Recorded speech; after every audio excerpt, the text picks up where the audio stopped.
If you've been making to-do lists but still feeling stressed out, there's a good reason and a really simple fix. You're keeping track of all the big projects and outcomes and things you care about, but you're probably not keeping track of the status of things. And let me ask you something. How many things are you currently waiting on right now?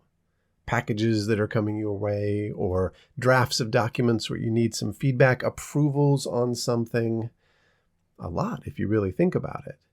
Now, how much of that is actually written down? Look, the fact that you're watching YouTube videos about making lists means you're probably already pretty good at getting your own stuff done.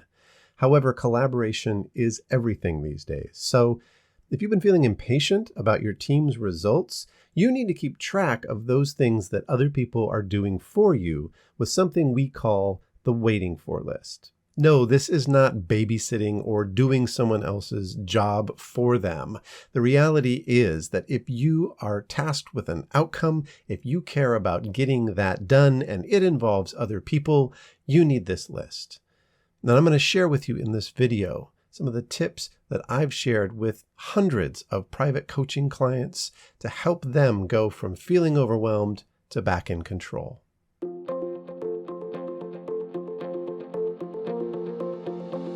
So this is a simple flat list that you can keep just about anywhere. Some people like to keep it with their projects. Some people like to keep it separate. But the biggest key is that you use a 3-part format for each list item.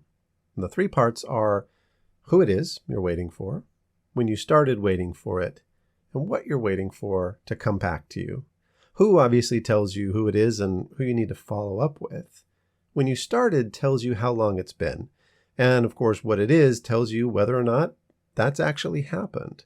So it's breaking it down for your brain into a really easy to understand format. And this is critical because when you're working at speed, you need to be able to rapidly skim what's going to become a pretty long list and identify, what do I need to follow up on?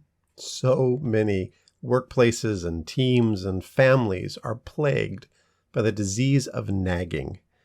And I define nagging as basically any kind of inappropriate follow-up. It feels inappropriate to the person that's being followed up with, either because there's some kind of mismatch of expectation about the timing or how often it's happening, or just the energy that's coming across by the person that's doing the quote-unquote nagging. Now, very often, the reason that they're nagging is that they just remembered something. It stressed them out, and now they're imparting that stress to the other person. And you can imagine in all these groups where that kind of stress just bounces around as people remember stuff, productivity goes down, morale goes down. It's just not a lot of fun. But there is a better way. By simply keeping track and externalizing the stuff that other people are doing for you in this thing we call the waiting for list, you can follow up appropriately, nicely, and clearly. Look, anytime you overreact, you're out of control.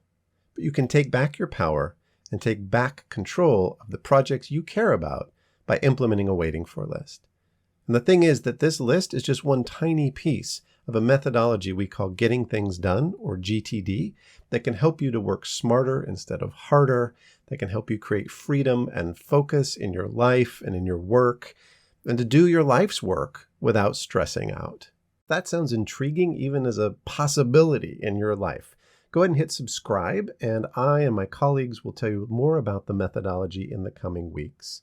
Meanwhile, I'd love to hear if you're implementing a waiting for list for the first time, or if you've been using it for a while. Leave a comment or add your questions below. If it's worth doing, I think it's worth writing down. And if it's in someone else's court, you need a waiting for list. Go give it a try. We'll see you soon.